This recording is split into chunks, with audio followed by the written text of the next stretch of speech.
બાળકો આજે આપણે તમારા પોતાના નામનો સ્પેલિંગ બોલવાનો છે. બોલવા માટે તૈયાર?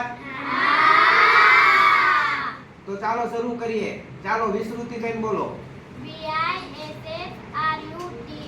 સરસ. ચાલો મિતભાઈ બોલો. MWT. ચાલો ચાંદનીબેન. CHANDNI.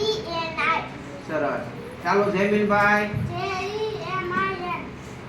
ચાલો સાક્ષીબેન. SAXI. ચાલો જયપાલભાઈ. JAYPAL. સરસ. ચાલો દિવ્યાબેન. DIDYA. ચાલો ધ્રુવભાઈ. DHRUV. ચાલો નેન્સીબેન. NENSI. ચાલો વિરાટભાઈ. VIRAT. સરસ. ચાલો વિભૂતિબેન. VIBHUTI. ચાલો અક્ષયભાઈ. ASAY. ચાલો મિલનભાઈ. MILLAN. સરસ.